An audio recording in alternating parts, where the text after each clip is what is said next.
شده تا حالا احساس خستگی شدید کنی؟ احساس کنی هیچ پناهی نداری؟ توی تاریکی هستی؟ دیگه توان ادامه دادن نداری؟ در این لحظات بگو خدایا پناهم باش، از تاریکی تا سپید دم پناهم باش. تو این ویدیو خدا رو پناه خودت قرار میدی، در هر دم و بازدم، از تاریکی تا سپید دم. درست در لحظات ناتوانی خدا میشه یه انگیزه و نیرویی در درونت و تو رو به ایستادگی دعوت میکنه و بهت میگه که من پناهت هستم.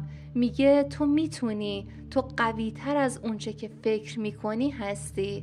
بهش بگو خدایا ای آرامشم، پناهم باش تا از تاریکی به سپید دم برسم. زندگی مثل یک سفر پر از ماجراست، گاهی سرشار از آرامش و شادی، گاهی با سختی و چالش هایی که ما رو به آزمایش میکشه. در این میون نیرویی وجود داره که میتونه ما رو تو این شرایط یاری بده، نیرویی که به ما قدرت و آرامش میبخشه تا به سوی آینده‌ای روشن حرکت کنیم. زمانی که احساس میکنی تنها هستی و کسی در کنارت نیست و زندگیت پر از اضطراب و آشفتگی میشه، این نیروی آرامش بخش مثل یک نسیمی ملایم میان طوفان عمل میکنه. آرامشی که به ما این امکان رو میده در دل مشکلات دیدی روشن داشته باشیم و با اطمینان قدم برداریم. گویی یه صدایی از درون به ما میگه تو هرگز تنها نیستی، من با تو هستم.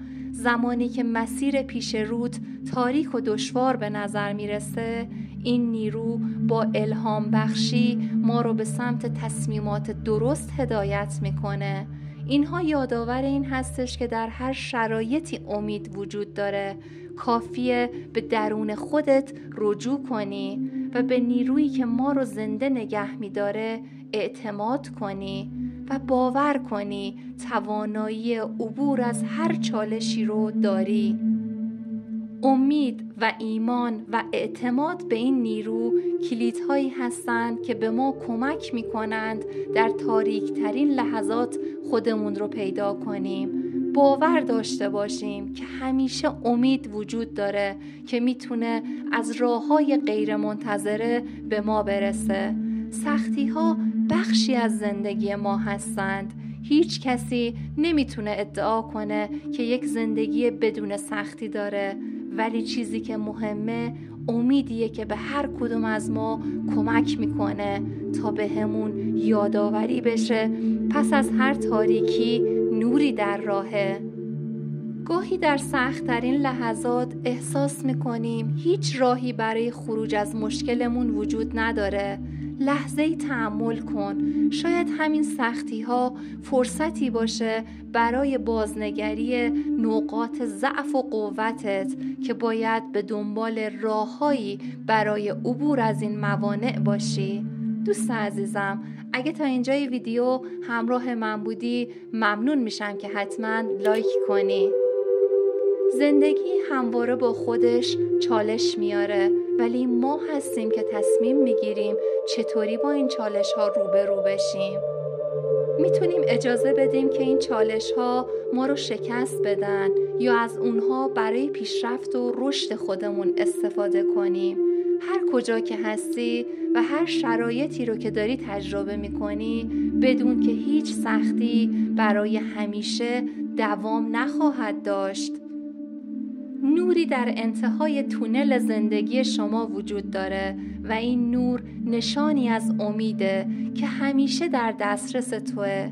گاهی اوقات ممکنه در اثر سختی‌های زیاد زندگیت احساس فشار کنی، طوری که حتی انگیزت رو برای تلاش یا دعا کردن از دست بدی. این ناامیدی ممکنه بهت اجازه امید برای تغییر شرایط رو نده، اما درست در همین لحظات نباید تسلیم بشی. وقتی سختی ها در مسیرت قرار میگیره باید به نیروی پناه ببری که بتونه تو رو نجات بده. در مواجهه با هر مشکلی به جای فرار باید برای حل اون مشکل قدم برداری. بیایید زمانی که احساس می‌کنیم در تاریکی قرار گرفته ایم به سوی نوری حرکت کنیم که میتونه راه رو برای ما روشن کنه. وقتی با سختی‌های زندگی روبرو میشید، به جای غرق شدن در ناامیدی به دنبال راهی باشید که شما رو به سمت آرامش دعوت میکنه. این انتخاب توئه که اجازه بدی مشکلات رو به چشم فرصتی برای رشد ببینی، نه مانعی برای پیشرفت. انتخاب تو میتونه کمک کنه تا با امید از هر سختی و مانعی عبور کنی و به آرامش و موفقیت دست پیدا کنی.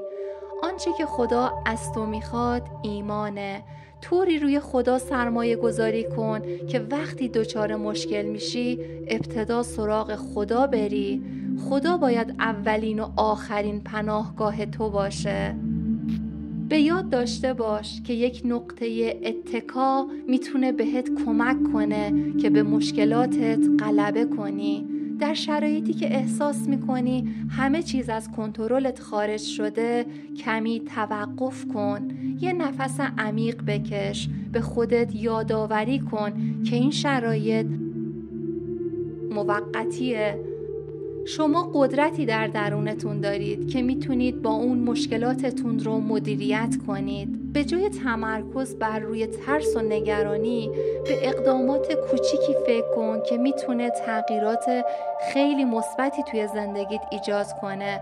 در این شرایط با خودت این جملات رو تکرار کن: من قوی تر از مشکلاتم هستم و این نیز بگذرد. با خودت بگو آرامش همیشه از درون من آغاز می شود. بگو هر چالشی برای من فرصتی برای رشد است. تلاش کن ذهن خودت رو از افکار منفی دور کنی و تمرکزت رو روی فرصت‌هایی که در دل سختی هاست قرار داده باشی. در این لحظات تعهد و ایمان خودت رو حفظ کن. تعهد تو به منبع قدرت بهت توانایی چند برابر میبخشه. در شرایطی که اضطراب و نگرانی ها شما رو احاطه کرده، تغییر زاویه دید و تمرکز بر روی آرامش درون میتونه معجزه کنه، فراتر از حد تصور شما. جملات یا آیاتی که به شما الهام و امید و آرامش میده رو پیدا کن. جملات یا آیاتی که با قلب شما صحبت میکنه و راهنمای شماست. اینها یک ابزار قوی هستند، ابزاری که به شما یادآوری میکنند که شما تنها نیستید و کسی هست که راه رو برای شما روشن میکنه.